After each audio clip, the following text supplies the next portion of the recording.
Hey woman, woman. Hey woman, woman. Hey woman, woman. Hey woman, yeah. Senegal woman. Hey woman, woman.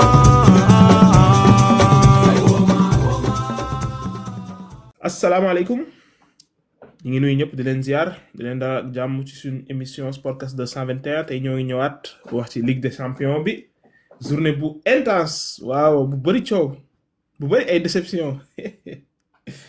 ci Ligue des Champions mais am na ñu fi doon xas kii de League Phase de naa lay noo poul yi moo gënoon nekkati League Phase am dara la lii moom yàlla fi yàgg waaw. mais bon dinañ si ñëw wax incha allah comme d'habitude man la Mamadou Ndiaye may naan Big Mo maa ngi ànd ak sama waa ji Insane Mamour ñoo lay ziar lu bees ba dem moom defetu Real bi enjoy nga ko Big maa ngi leen di ziar yéen ñëpp di leen nuyu ñi si kaw ak ñi si suuf ñëpp waaw dem moom neexoon na trop dem parce que sama équipe génn victoire ba pare ñu dóor ennemi bi parce que dëkkandoo yi so c'était cool hein. Mais version bi moom neex na franchement parler je l'ai critiqué mais bon nice cool. waaw ak CJ yow it ñu ngi lay ziar lu bees. waaw jaajëf Big di la ziar di ziar ñu fekk fii yëpp instant 13 ak ñu nekk suuf tamit waaw match yi intense kay dem moom c'était niveau ba première ba dernière minute kay waaw enjoy nañ ko de waaw wax dëgg fa yàlla. waaye phase de poule yi tamit noonu la woon de dernier match bi noonu lañ ko doon kii dundee de saa phase de poule benn équipe mooy benn Bayern wala benn Real mooy ñëw qualifié 2 jours avant dernier match yi ay ban lay teg phase de poule kay doxul phase de poule kay mooy loolu bii moo ko dàq de fuuf mais bon 13 mi ngi ci suuf tamit xam naa dinañu rejoindre après bu defee ñu daal di commencer rek ci match Real bi boobu moo nekkoon match bi ëpp coow. match bi am na lépp am na ay bii yu garaaw am na ay carton rouge am na ay gardien yu dugal non match bu mel nii waa Marseille seen match bi daa jeex ñu jàpp match Real di espérer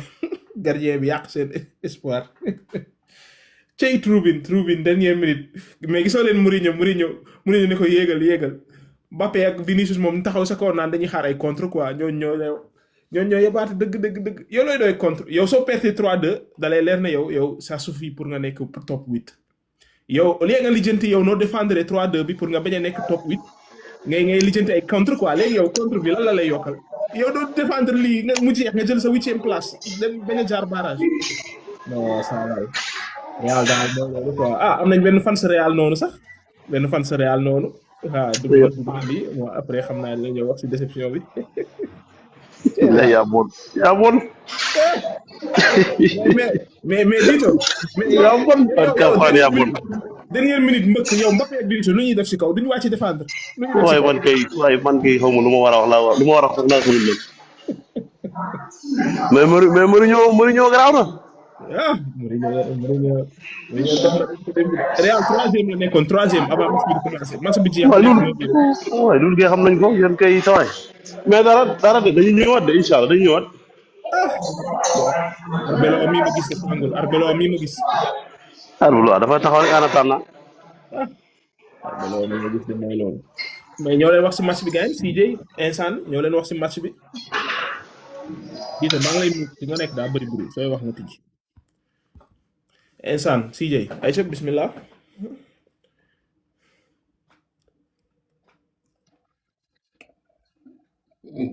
match dem bi Real moom mooy loolu Real pour man am nañu ay joueurs mais équipe lañu amagul quoi parce que joueurs yi ku nekk ak ni muy bëggal jouer ku nekk même suñu indi woon sax Pep Guardiola Real du dox parce que li ñu naan teamwork loolu lañu amagul quoi Mbappé lu ko ñor mooy statistique Vinicius lu ko ñor mooy public bi peut-être Bellingham tamit bon affaire yi doxul fan yi y a beaucoup de choses à refaire ba pare seen coach bi tamit niveau bi des na quoi Arbeloa là beaucoup de choses à apprendre pour man quant à seen dernier bi nag Mourinho il a tenté il a réussi parce que soo xoolee ba dernière minute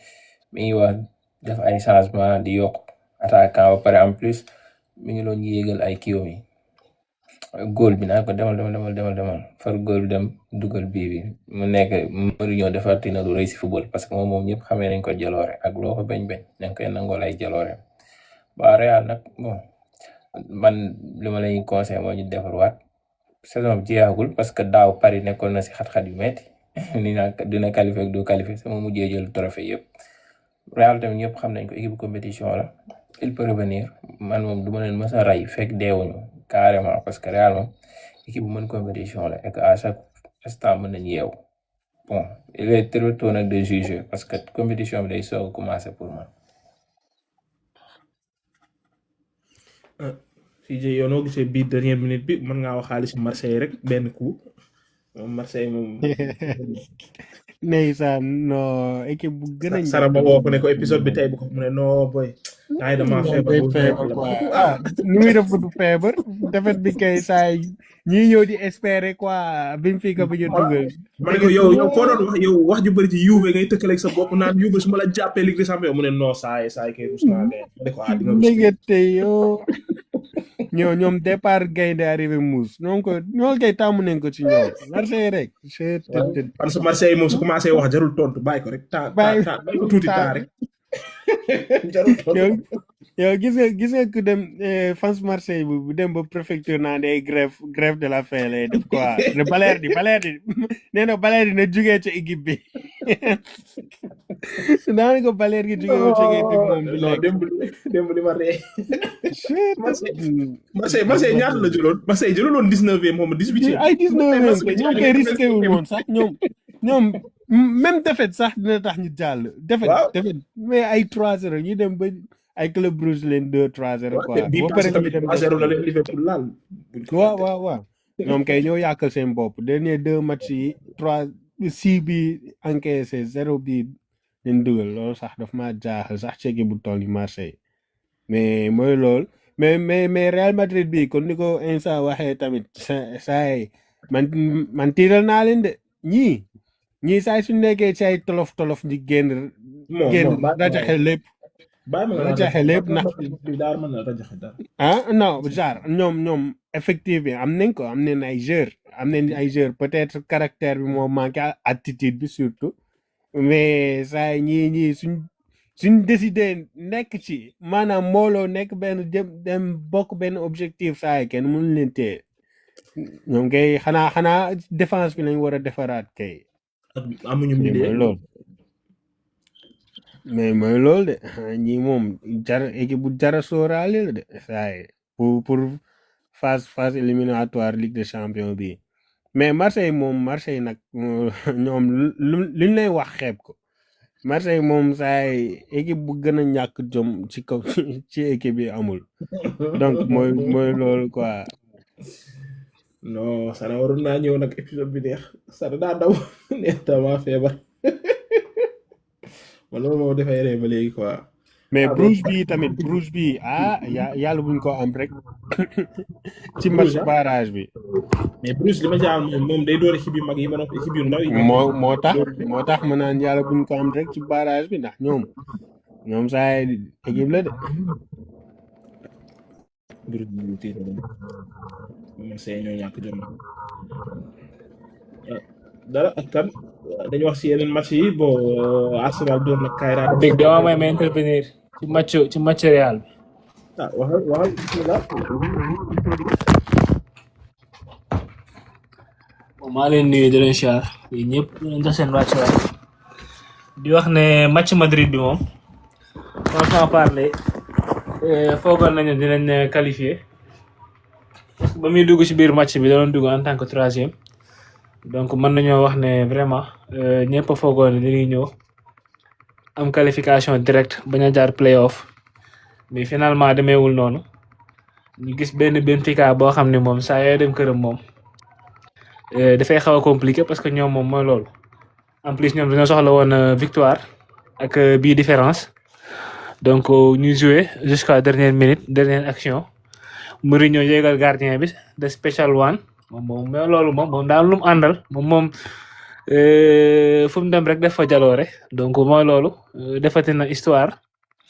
yéegal Anatoly Trubin mu ñëw dugal bii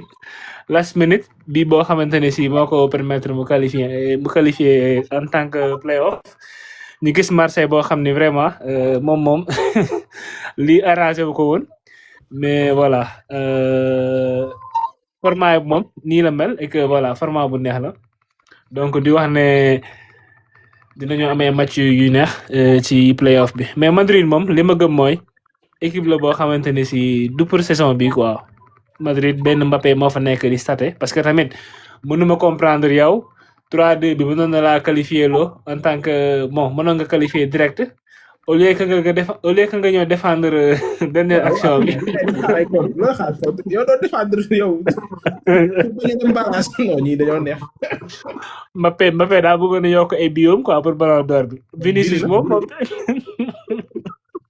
ba noppi barrage benn nit lañ fa def Brahim Diaz kese lañ fa def non ñii dañoo réew. non lii maanaam teguñ ko fenn quoi lii moom teguñ ko fenn parce que voilà parce que tamit bu la ci kenn nax après nag voilà buñ xasee ba dugg ci élimination directe beneen tournoi la mais ñaari match yi nga yokkal sa bopp di ko jouer tamit da lay indil ay coono rek genre mënoon na ñàkk quoi donc ñoom moom li ñu yóbbee seen bopp nii moom saa yi mën na leen indil ay problème d'autant plus que équipe yi nga xamante ni si noonu la jouer ci phase d'élimination yi playoff bi maanaam man ngaa tase équipe boo xam ne mën naa indil ay problème parce que tamit gis nañ fa équipe yi nga xam ne ñoo fa ne donc suba dinañ xam ban équipe lay taseel donc mi ngi noonu daal mais man seen saison bi moom defe naa dañuy defar quoi au ma yaakaar ci ñoom pour ñu jël coupe bi quoi parce que tamit Madrid bi fi newoon ak Madrid bi am na différence quoi. yàlla du jël tous soo moytul beneen saison blanche lañ nar a def 0 titre waaw Mourinho naan 0 titre soo moytul de boobu leen nar a dalaat. ndax Barça moom moo leen mën moom donc Espagne moom comme que ñàkk nañ super coupe bi déjà Copa del Rey bee leen Copa del Rey est-ce que tooguñu sax waaw Real toog na Copa del Rey Real lan moo ko fi dese championnat ko fi dese ak Ligue des Champions championnat bi moom du ko jël si kaw Barça Ligue des Champions tamit mooy loolu Real du narul gagné dara lu leer laa la wax bon bàyyi leen ma bon yeneen match yi Arsenal door na Kayra 3-2 mais CJ sa joueur bi Havertz la wax ci sa joueur bi Havertz ñëwaat na de démb dugal pass. bon kon ñëwaat na moom. dugal tamit. dugal def pass décisif nga naan. ay kon de Gyökeres moom di naru kii gisaat terrain bi. Gyökeres tamit daa dugal def pass décisif moom it. waaw ñoom ñaar ñëpp ñoo joué woon. waaw saa yi avec militaire la joué. Kayret mais Kayret moom nu def ba dugal 2 bii sax moom a jaaxal ay Kayret loolu day équipe wóor na ma ni deuxième équipe la ñëw teg kay mu ngi noonu Arsenal moom qualifié woon na ba pare anyway no one cares mais en tout cas daal mais 13 doo ñëw félicité Arsenal saa yi 8 match 8 victoire quand même waaw loolu day dara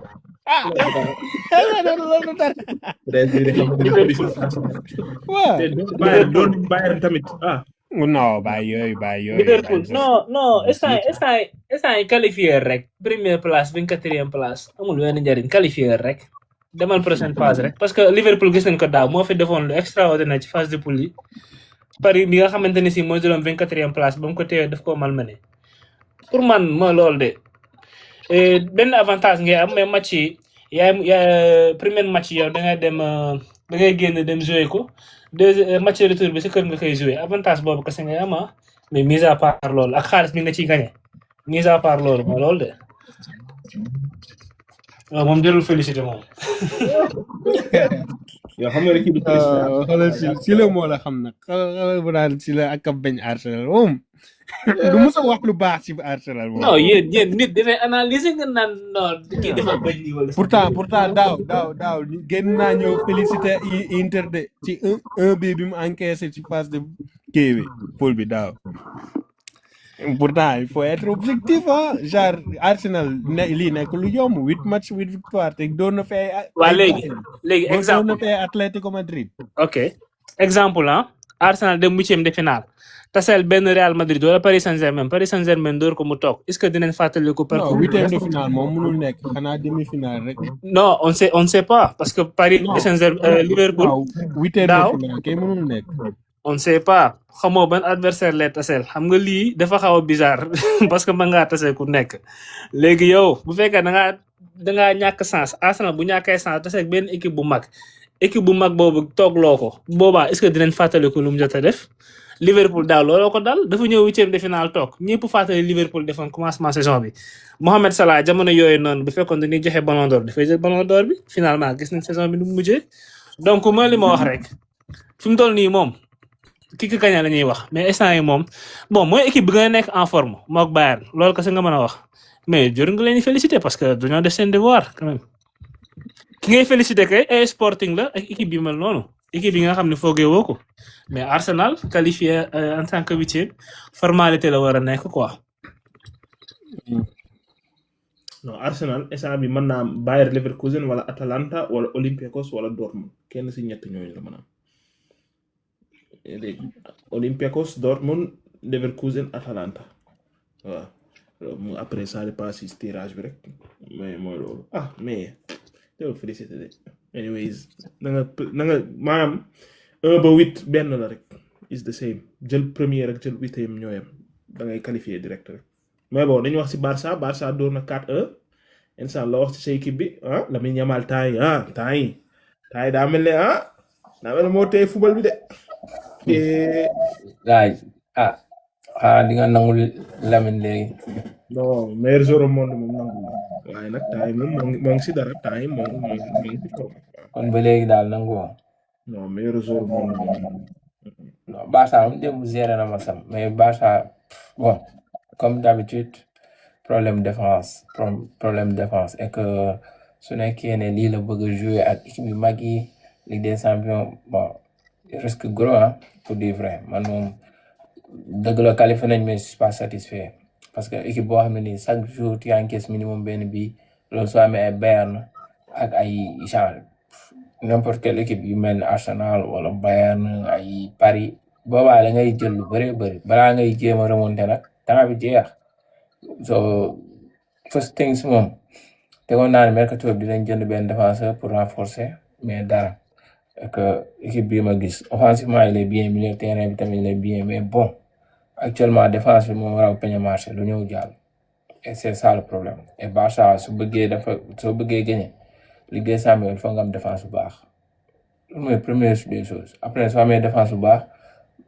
attaque bi soo complété ak milieu de terrain mais équipe boo xamul défense moom nañ supporter rek mais bon man moom yaakaar naa ne duñu sori wala aussi suñu soree gëmuñu jël ko parce que défense moom mooy jël Ligue des Champions c'est Barça défense bu baaxul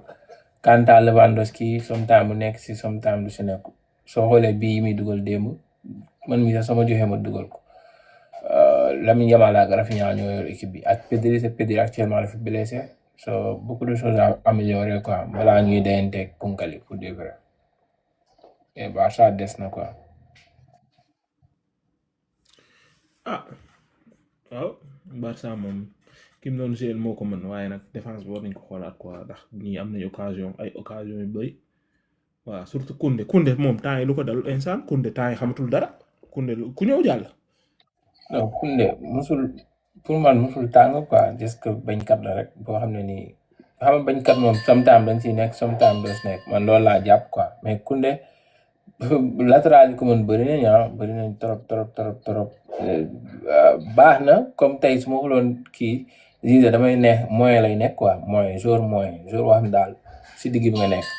mais postam nii excellent wul de waaw Koundé par exemple mu nekk si tam la institution nekk. bon ak yeneen match yi Dortmund Inter ko dóor 2-0 mais 13 temps yi Di Marco mi ngi si de Di Marco yaa ko fi doon xas de naan xamul dara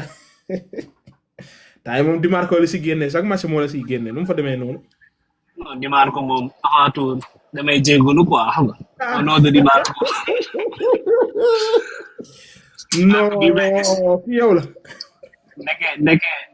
nekkee Simone Inzaghi moo ko Tyler di ko génne 65 minutes xam nga mi ñàkk am continuité mais Di Marco ndeke moom boo ko joxee 90 minutes dafay nekk ci niveau franchement saison bi moom bett na ma trop parce que man pare woon naa sax pour ñu jaay ko quoi boo xool depuis ba saison bi commencé mi ngi ci benn constance mi ngi ci continuité mi ngi def différence démb booy xool mooy décanté situation bi parce que match la boo xamante ne si dafa tëju woon ñaari équipe bu yi tactique ñaari équipe yoo xamante ne si kenn mënul sa morom dara finalement situation boobu moo décanté match bi ñu gis bon Inter boo xam ne door na équipe bu mag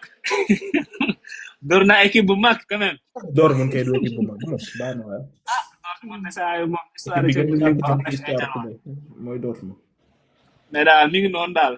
on a fait notre match ah donc mooy loolu Andy Diouf mais loolu nga ci Andy Diouf Andy démb daa ñëw rek. ah.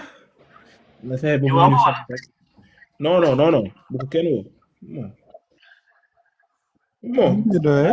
dafay amul place sax. billaay Andy Diouf Pape Matar Sarr mi nga xam ne football benn match la football kan bi du moroom Andy Diouf. non football xam nga tey jii nekkul que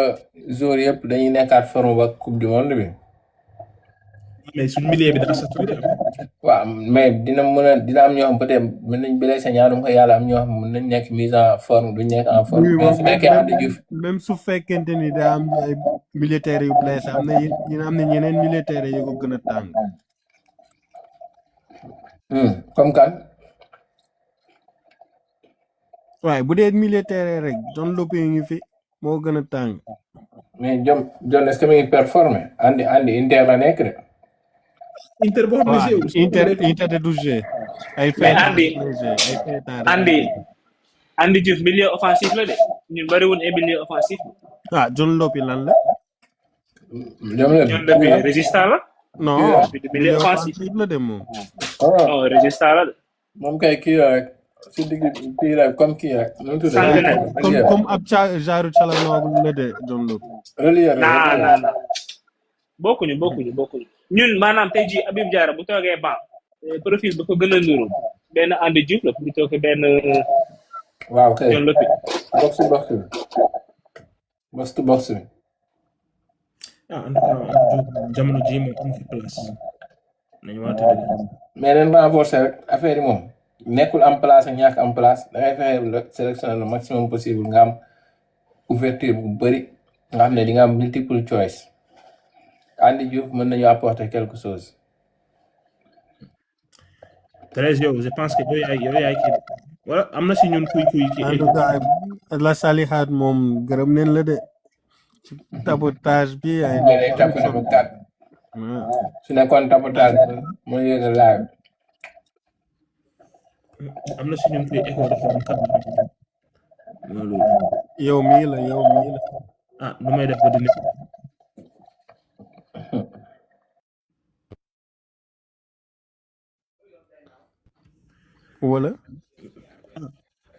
wala ngeen sànni woon mais en tout cas waaw. PSG Newcastle 1-1 PSG tamit temps yi nekkul si dara PSG nekkul si dara laa lay wax nii mais bon PSG moom daaw tamit nii la woon quoi nekkuñu woon si dara jël trophée yëpp waaye ren moom mooy loolu foogoon naa ne ren PSG. non PSG day préserver moom ñoom dañoo xam ni ñuy footballé. même soo match Ligue des Champions benn victoire. même ligue sax ñoom duñ joxe 100%. da ngay seetlu xam ne ñii dañuy préserver ci boppam seen énergie nañuy préserver pour deuxième partie saison bi. Luis Enrique way naa nit dëgg mais en tout cas tamit kii Newcastle tamit def na matcham de Newcastle moom bañkat la te mais loo leen wax ci Farmers League saa 5 équipes yëpp dem te 4 yi 4 équipes Premier League ñuy top 8. bàyyil ba gagné dégg mais en tout cas daal saa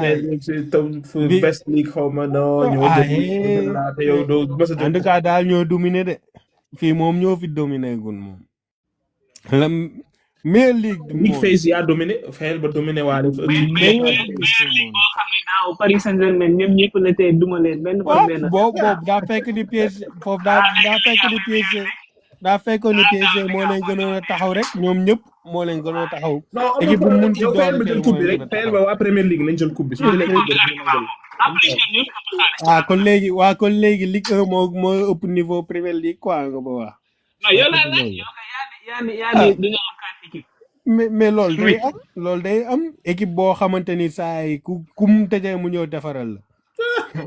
PSG kay saa yi de daaw amul woon équipe final contre Chelsea ñun ñëpp xam nañ ñu fa demee foofu saa yi waaye boobu sax coupe boobu sax da ngaa waroon a jël.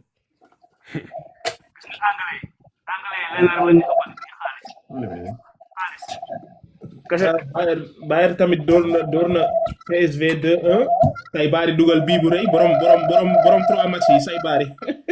3 match lañ ko laal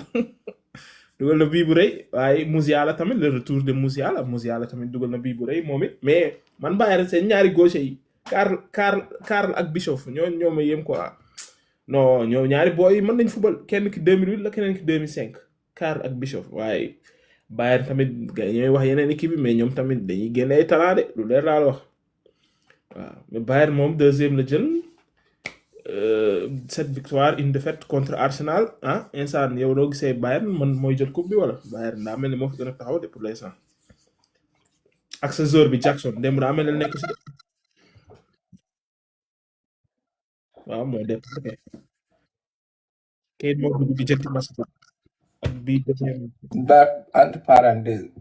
Jackson final coupe d'Afrique bi ak demi final moo def ngandi mas mais kenn waxu si loolu daf ma jaaxal. des final bi kay wax na ci non demi final moom deful ngandi match. demi final moom deful match. foofu defee match demi final yow waaye bul fàtte de ñoo dendoon ñoo toogoon. demi final moom deful match. final moom match bu baax la yëpp ci Jackson ci match boobu ñoo toogoon de bul fàtte. demi final moom deful ngandi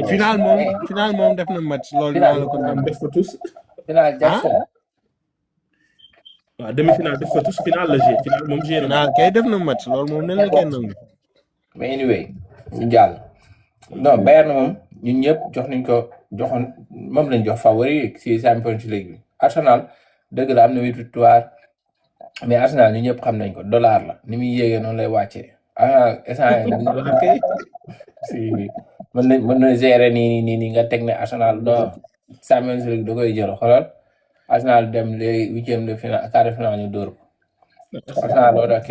Bayern nag équipe boo xam ne nii bu tàmm compétition bi la parce que moom lu mu bon dina ñëw demi finale wala quart de finale Bayern moom ñëpp xam nañ ko ba pare ren dañoo complet quoi ba pare am confiance so Bayern équipe boo xam ne nii bu ñu war a bàyyi xel la et je pense que pourtant li ma dëgg la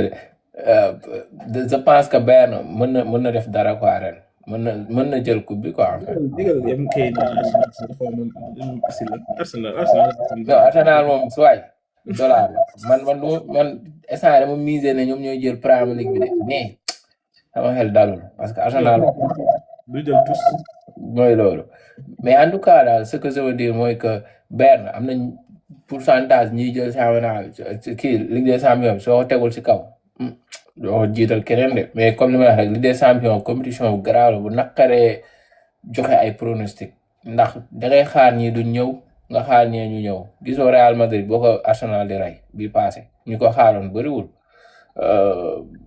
Paris tamit biñ tolloo côté bii nii koo waxoon ne Paris mooy jël Champions League bi du ko gëm tamit c'est noonu lay demee même Real yi mujjee jël yëpp kenn xaar ko mais moo koy jël loolu Champions League moom beneen niveau la quoi compétition high niveau la c'est chaque match rek ak surprise yu bees. so Bayern man boole naa ko ci favori ji ah. waaw ak Liverpool tamit moo doon carrément ak 6-0 Van Dijk dégg naa 3 assists la def mais Van Dijk baax na Van Dijk moom kañ la commencé am dernière bii bi dafay yéeg ba si kaw mel ni attaquant gars yi di séddale bali waay loolu moom neex na Liverpool de ñëpp a gis waaye gars yi nee nañ ñëpp a gis ba mu des Gakpo même match bu ñuy dugal 6 bi mooy loolu quoi Liverpool Karabakh moom du adversaire waaye nag Liverpool lii tax dàqaguñ Slot ndax Slot dañ koy dóor defet humilier beneen match mu ñëw dóor score loolu kenn mënu koo dàq ba léegi heure bu ñu koy waaj a dàq rek mu dóor score ñu bàyyi ko fa instant ni prochain match dina dem Premier League def match bu bon loolu daal mooy problème bi quoi mais Liverpool mii de man Premier League jaaxal nañ ma ndax équipe yi gën a bon ci championnat bi ñooy jël ci kaw ci Ligue des Champions bi xoolal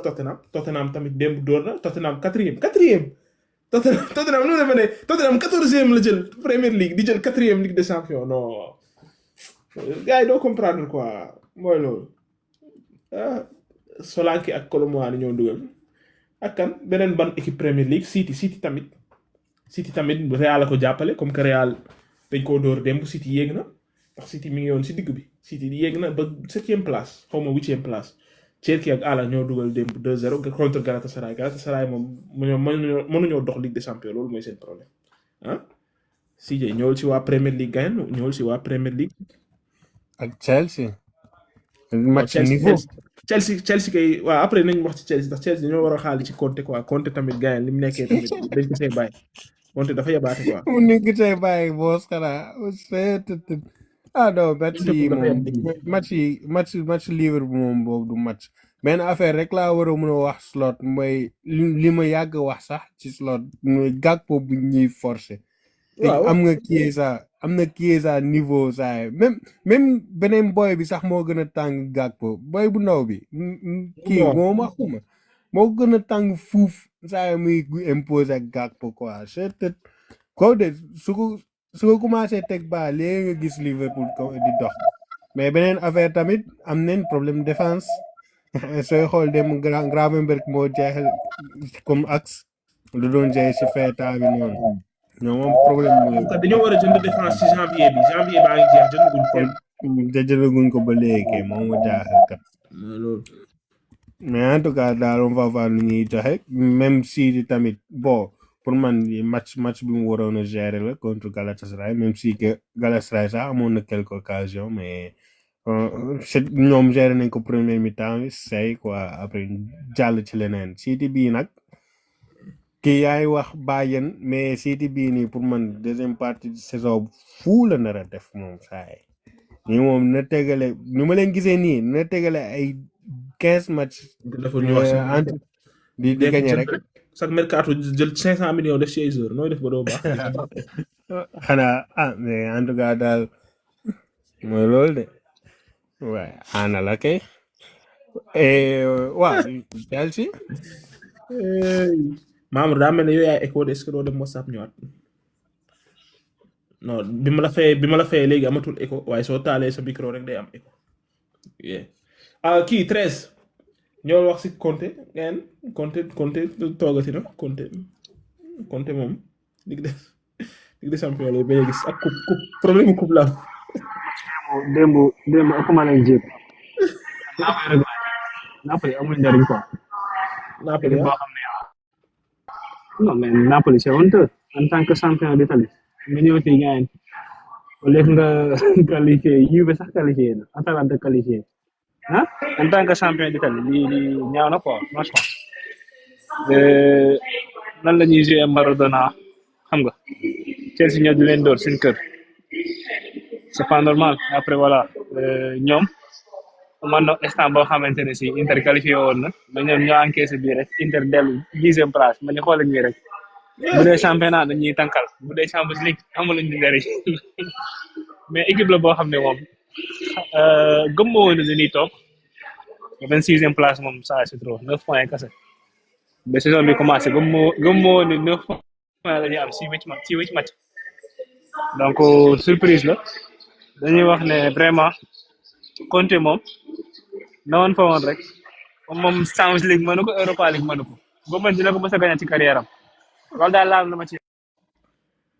xam ne ñaari yoon la champion d'Italie mës a toog pour Ligue des Champions ñaari yëpp Conte la Juve ak Napoli. loolu c'est honte. mais loolu wax ci João Pedro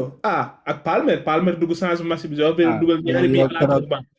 yow keroog saa João Pedro ngay nekk fii di ree. João Pedro saison bi commencé lan la fi def. neuf Brésil ngay nekk fii di ree. ci continent bi la nekk de. ba léegi dem dugal ay bii ree waaye bi saison bi commencé lay def. moom World Cup bi moom toj na ko mu ñëw championnat moom ba léegi man kii ma ko reetuma ko quoi même bu dee 2 bi yi nii moom ba léegi reetuma ko mais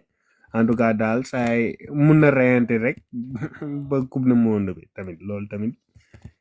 nekk ci équipe bu toll ni Chelsea mais man kay à part João Pedro kay ci kii laa bëggoon a wax que si Vergara. waaw boy bi mën na football de. mais boy bi mun na football te lii da lay firnde problème en Italie quoi lu ñu yàgg di wax tamit duñ jox kii jeunes yi waaw ñu bàyyi jeunes yi ñu exprimer seen bopp quoi ndax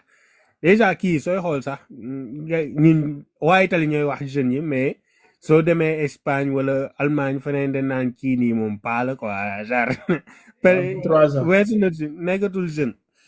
mais genre kii nii daa tombé rek mais suñu amul woon blessure yu bëri ay Anguissa ay De Bruyne seen milieu terrain yi presque ñu bëri dañoo blessé naru woon jeeg xam nga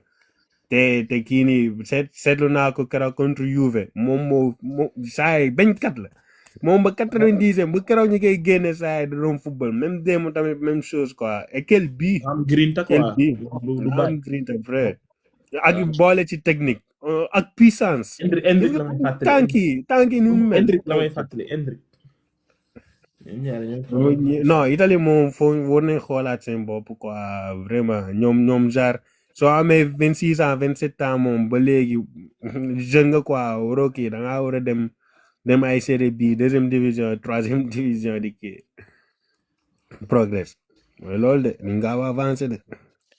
bon yeneen résultats yi Union Saint-Gilloise door na Atalanta 1-0 mais Atalanta qualifié na aussi ni ñaar deuxième mi-temps la dugg daa mel ne feebar bi wér na léegi ak kan Pafos door na Slavia Prague 4-1 ngandi bii laa gis seen capitaine Pafos Dragomir boobu moom bii da la ne la dem leen xool ko après première bii Pafos bi laay saa ay fële la toll def bal bi ci set bi non quel bii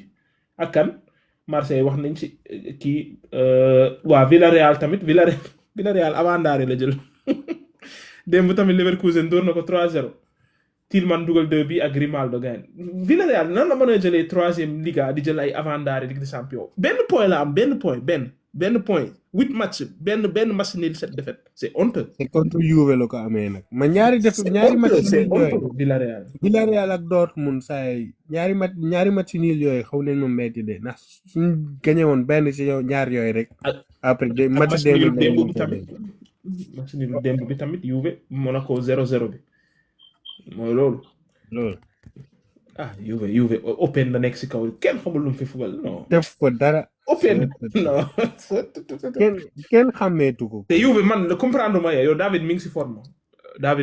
non mais c'est tout à fait normal que muy reposer que mu jox ndax saa yi affaire yi daa intense xam nga ñaata match consécutif comprendre naa ko de choix yi open la moom jamono ji nekku si quoi mooy loolu ak kan Atlético Madrid tamit dooraat nañ ko ak ñoo ñàkk jom ñoom it Bodo Glimt moo leen fekk seen kër doo leen Bodo Glimt qualifié na barrage de 23e yàlla lañ tase ak Atlético Madrid encore rek ñu defal leen bagage mooy loolu ak kan daa mel ne ma si jeex na Ajax Olympiakos moo ko dóor 2-1 Olympiakos tamit daa mel ne Olympiakos waa moom tamit qualifié na 18e Olympiakos 3 victoires consécutives dernier 3 matchs loolu tax ñu qualifié waaw Ajax moom toog na bu yàgg Allemagne kii Hollande moom ñoom ñaar ñëpp toog Ajax ak PSV mi ngi noonu daal loolu moo nekk résultat yi ak kii Sporting tamit qualifié na Sporting direct la qualifié jaaru sax barrage ndax moo dóor Athletic Bilbao démb 3-2 Sporting nga ni saison la nekk di def même championnat bi ñu ngi def nga ni saison ki remplacé ak Gyökeres moo jël meilleur buteur Portugal SB Suarez ab colombien la quoi moo jël meilleur buteur c'est grave mi ngi noonu daal loolu moo nekk résultat yi man nañu ko yamale foofu su fekkee yéen da ngay am loolu leen si yokk daa mel ne Europa League bi mi ngi kii xaaral mu xool résultat Europa League bi ñu wax nu mu fa demee foofu bala ñoo tëj vite fait am na match yi jeexagul sax mais pour l'instant daal daanaka di changer bëriwul Lyon moo nekk première ba tey des na 30 minutes match yi jeex Aston Villa qualifié na Betis qualifié na Porto qualifié na Bologna qualifié na Roma essay su jeexee nii barrage la jëm Nottingham Forest tamit barrage la jëm Fenerbahçe tamit barrage la jëm Stuttgart barrage Lille barrage waaw loolu daal la si kii waaw bala ñoo dem ñu wax si sanction bi instant soo si mënee ñëw vite fait sanction yi CAF jox Sénégal ak Maroc soo ñu si mënee wax sa xalaat rek ñu tëj épisode bi. waaw man moom bon ñun ñëpp xaaroon nañ sanction yi mais bon xam nga rek réseaux sociaux yi ku nekk su problème amee ku nekk koy jóg ku nekk si bëgg am xam-xam c'est daa am lu nekk loo xam daa am ñu si am xam-xam par exemple football am na ñoom ne nii droit lañ jàng am na ñoom ne nii ay avocat sportif lañ ay si loolu lañu kii quoi loolu mooy seen fonction so ñoom ñoo si gën a kii mais ku nekk jóg di wax ñi naan ay Sénégal dañ koy ban coupe du monde ñi naan lii ak lii ak lii waa ADN gis na li xew mais man su nekkoon may parce que su nekkoon may fédération sénégalaise affaire du mu ko bàyyee nii damay dugal recours waaw et daf may jaral ma dem ba TAS tribunal arbitral sportif daf ma parce que lenn dina tax ñëpp gis ne CAF sérieux wuñu dina wone tamit ne CAF ils ne sont pas cohérents si li ñuy def parce que man mënuma comprendre yow nga ne Hakimi joueur le plus fair play après nga ñëw sanctionné ko si geste anti sportif. non Tu vois, Maroc jël kii prix fair play nag Maroc. waaw nga jox ko prix fair play après si côté bi nga jox leen kii nga sanctionné leen pour anti sportif nga ñëwaat tamit Sénégal nga ñëw kii ko aj seen coach 5 match aj kii 2 match amaan boo xam musul am si football ba pare jël li xew def ko benn genre scandale bu musul am si football sama loolu daf ma jaaxal si football yi yàgg na fi quoi yu gën a garaaw yi am na fi mais après repasse mais ñun africain li ñu gëmloo mooy on a un baromètre à se mesurer contre l'Europe dañoo war a rafet dañoo war a football bu rafet ndax européen dañoo war a daal ñun lépp lu ñuy def rek dañ naan suñu image u Afrique xoola européen yi ñuy xoola et que pour man suñu baromètre du foofu baromètre bi si ñun lañ koy natt suñu bopp ñooy xool ndax suñu organisation satisfait na wala satisfait wul ndax li ñuy football satisfait na wala satisfait mais quant à chaque jour bëgg a plaire blanc bi looloo war a indi lii looloo indi problème CAF yi parce que CAF Hakimi nga jël def ko meilleur latéral si koo xam ne nii 3 matchs le jeu yu complet waaw. comment nga mën ko def meilleur latéral ñëw jëlaat ko defaat ko meilleur joueur le plus fair play c'est ñëwaat ajaat ko pour kii geste anti sportif yooyu yëpp ay incohérences et bisu Sénégal kiiwee poussaat ñëpp dinañ xam ne CAF ils sont corrompus CAF nekkul kii bu organisation boo xam ne ni ils sont capables à diriger muy Mosep xamul dara ba pare yow comment tu peux dire que ne arbitre bi deful benn faute ci final bi ne setal nga xawam set c'est problème bi am yëpp arbitre bi la léegi avec ça nag ñun ñu bëgg a kontaan ci sanction yi ne ok sanction yi kii la sanction yi dëgg la am na ñoo xam dañ leen gëmloo woon def seen bopp yi ne sanction yi dafa war a nekk sanction yu méttee moo waral bi wàccee ñu teg ne waa c'est bien mais pour man moom fédération Sénégal dafa war a jëlaat ay avocat démarre recours lu mu laaj ñu jël ko jar na ñu dem ba tribunal arbitral sportif et que yeneen fédération yi dinañ yeew ndax fédération yu bëri après jóg nañ ñis ga Afrique ñu bëri commencé xam mbóot yi ak secret yi am si diggante FIFA ak CAF man loolu laa sam lu may mais arbitre bi nekkul ni FIFA daga amande wala kenn amande ko sa gis naa seen kii bi aju ñu ko def ñu ko da nee nañ moom FIFA FIFA moom gisaguma mais CAF laa gis ñu ne d'après seen réunion bi arbitre bi il était parfait et tout lépp waaw n'importe quoi arbitre bi yow action Hakimi ak Abdoulaye Seck moom sifflé na te action bi jeexul loolu c'est une erreur bu gën a graaw boobu si arbitre professionnel mosuma koo gis man final yow au lieu nga bàyyi action bi jeex soog a sifflé yow nga sifflé avant action bi quoi fii loolu ku ko defoon Premier League dootoo ko defati dinañ la aj 5 games bu ko moom hay non man moom lenn moom ak def kaas yi affaire parce que Pape Thiaw xamoon nañ dina disqualifié xëy na 5 matchs bëri na mais xamoon nañ dinañ ko disqualifié man Iliman Ndiaye ba tey comprendre ma lan moo tax ñu jox ko ñaari match lan. Iliman Ndiaye ndax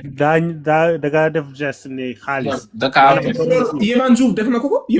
na ko si kanamam la ko def Yehvan Diouf bii nii def na ko si kanamam kenn disqualifié ko primo secondo yow Brahim Diaz yow nga ne da ngaa disqualifié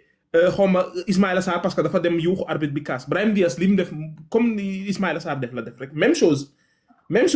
demal VAR moom kay pire léegi Brahim Diaz kay jox ko dara quoi met rek la deful arbitre bi waaw loolu lay woon ne incohérence yi dafa bëri trop parce que yow xoolal jour kii bi zoru lii bi nga aj ko 3 match waaw zoru Maroc say bi pari Maroc bi say baari waaw ba pare amaan ko $100,000 100,000 waaw ama loolu moo Pape Thiaw koñ presque ñoo yem loolu tamit xel nangu ko tamit en fait waaw te beneen chose mooy yow dañoo sanctionné Sénégal $300,000 parce que seen fans yi dañoo créé scandale dañoo créé stagiaires yi leen attaqué di leen door ay kurpeñ ñoom jotuñu dara quoi stagiaires yi leen lañ leen sanctionné mooy ñi doon sàcc serviette kese ramasseur yi kay lañ sanctionné waaw ramasseur mais ñi doon contrôler tribune yi bàyyi fans yi dugg di xeex ak ñoom ñooñu kenn waxu leen dara loolu c'est pas logique Sénégal foo mu def recours parce que lii jaaduwul quoi lii jaaduwul d'accord naa ñu sanctionné Pape Thiaw mais boole si lépp quoi mais di tànn yow lii ak laa loolu moom c'est pas logique du tout non gis nga kii nii kaaf li gars yi wax rek dañ leen fi teg pour benn politique boo xam ne pour FIFA la ñu doxal ko c'est dañ koy doxal léegi nag liñ bëggoon moo amul parce que yow comment tu peux faire que Sénégal wala jouer Maroc final veille de finale bi yow président CAF président FIFA ngeen dem si waa Maroc plus ngeen sol mooy Maroc loolu même su amul corruption amul dara sax ça laisse des questions à poser te yooyu noonu yëfu dof la yow comment une équipe nationale peut gagner nga bañ leen féliciter pour lan yow institution loolu sa yoon nekku ci ñoom jël nañ coupe bi da nga leen war a féliciter yow nga lànk ne doo leen féliciter après loolu si ban foo leen ko teg loolu da yooyu noonu yëpp nag gars yi nga ko war a teg si table bi topp leen bañ sës su ko daree sa ñu démissionné ñu teg fi keneen mais Sénégal fi mu ko téye nii baax na nag nañ def recours topp ko mu gën a sës parce que Marocain ne dañuy def recours na Sénégal defaat recours parce que bataille moom bataille judiciaire la amul loo siy perte yow comme amaan nañ la ba pare yow continuer rek. mais big am na question ma la bëgg a laaj de big yow du gis nga kii gars yi ne dañuy def cagnotte quoi pour amaanu Pape Thiaw bi dugal nga xaalis wala Pape Thiaw yor na lu mu fay amande bi mais loolu nekkul ni waxi Pape Thiaw daa mun a pas de mais ni nangu mu gën ñu gore de quoi loolu tax gars yi ne loolu dañuy def ay message dañuy yónnee loolu c'est pas nekkul problème xaalis man big mi laay wax ba xam moom teg na xaalis wala da xaar Sénégal am nañu amul fuñ fanaan am nañu amul da nga dugal 1000 pounds ñu gaaw dugal 1000 pounds ne ko leer la football neex na kay suñ passion la ñun ñëpp waaye am na problème yu gën a sérieux yu ci àdduna bi pour def cagnotte pas ay amende Pape Thiaw fédération bi yor na lu ko fayee Pape Thiaw yor na lu ko fayee ñi yor ordonnance mënuñu koo fay ak ñi yor fu mu fanaan ak ñi feebar ak ñi waaj a dee nañ cagnotte pour ñoom non pour man li mu wax dëgg la de non pour man bi gars yi def loolu defuñu ko pour xaalis bi et tout mais pour juste que lancer àdduna bi que ne on est derrière Pape Thiaw pour man loolu laa jàppee quoi mais c'était pas ok ñu ñëpp nekk di ci loolu li ñu war a wax kay mooy journaliste yi nekk si télé yi di dal si kaw Pape Thiaw ay Walf TV ak TFM waaw mais man pour man c'était pas que xaalis parce que xaalis ñun ñëpp xamoon nañ ne fédération moo koy fay Pape Thiaw moom loolu dërëmam du si dugg dañuy wax Pape Thiaw nii rek mais fédération sénégalaise mooy fay fédération sénégalaise indaale na 5 milliards 6 milliards presque 6 milliards yooyu suñ jëlee xaaju million bi rek fay na amende yëpp waaw mais même ministre du sport bi maa ngi doon gis muy def conférence de xawma di expliquer liñ dépensé si CAN bi xawma waaw dafa ne CAN bi soo xoolee 5 milliards lañ ci dépensé dem nañ ba jël coupe bi mais CAN bee ñu toogee 8e de finale gars yi 7 milliards lañ ci dépassé woon loolu mën a nekk si ba pare 8e de finale bi ñu toogee woon coupe du monde gars yi 11 milliards lañ dépassé woon léegi nag moom bilan la doon def bi mu defee bilan après ñu comparé si la waxee ne CAN bi lépp lu ñu dépensé 5 milliards la mais soo xoolee précédent CAN bi ñu ngi toogee 8e de finale te dépensé nañ 7 milliards nga dem dernière coupe du monde bi ñu ngi toogee 8e de finale dépensé nañ 11 milliards nga dem CAN bi ko njëkk bi ñu jëloon pareil léegi nag foofu loolu la comparé après ñu laaj ko que Pape Thiaw est-ce que danga koy prolonger contrat parce que contrat en février lay jeex mu ne bien sûr parce que ku def lu rëy am lu rëy c'est comme dañoo bëgg a jël coupe du monde dañ koy teg si condition yu baax a baax salaire am dinañ ko yokk ak yëpp. Pape Thiaw kay suñu foofu ñu renouveler ko contrat bi gagné CAN objectif gagné CAN mu gagné CAN loolu loo bëgg ci. objectif dem coupe du monde mu dem coupe du monde kooku mu wàccoon ak yow. ah mais dara dañ ko yemale foofu rek xam naa jox leen rendez-vous semaine prochaine incha allah daal di ñëw wax si kii rek léegi nag dañoo bëgg commencer di def ay live yu gàtt rek au lieu ñu koy def chaque lundi benn yoon ci semaine bi di wax ci événement yi si tàng rek xam naa di ngeen ko gis ci live yi TikTok yi so événement amee rek dugg leen Sportcast dinañ ci wax incha allah wala après match yeeg yooyu rek incha allah. ah mais si la day yéeg nag si la. moo leen foofu rek yéeg wax sa xalaat boog. bàyyi Salihat tamit Salihat merci si tapotage yi. waaw Salihat MBS studio tamit saa lu fi def ak MBS studio si commentaire yi. waaw kooku si la waaye si la ko ñëwoon studio. si la xanaa ñaari compte la yor. non du si la kii de lëz la lëz. lës waaw moom amoon na beneen compte bu tudd Bella xaw ma. diila mooy bi muy dugal soxna si wala mu nekkul boobu. am na bu ma koy gis de bu ñaari compte la ñu yor de ñi nëbbatu ñaari compte. gis naa ko muy challenge de dafa mel ni. yow mii jubóo de yow sa ñaari compte yi am na looy nëbb de. baa ko gis muy challenge kay mu ne waaw. su baa ji moom mu ngi dindi mbëggeel de. mais dara naa ñu jox leen rendez-vous de semaine prochaine sax incha allah semaine prochaine. yaa yéeg te joolare ni naroon a tëj. waaw mi ngi yéeg de xam naa ay waxu Pape Thiaw la fi nar a wax waaye garaaw moom Pape Thiaw def ànd na si ndax moom noonu la mel quoi moom day gédd. mais sama gars yi rafet na gayen xam naa ba next week incha allah. mu jàng déwén ni rek. jaajëf. Ay woma, woma. Ay woma, woma.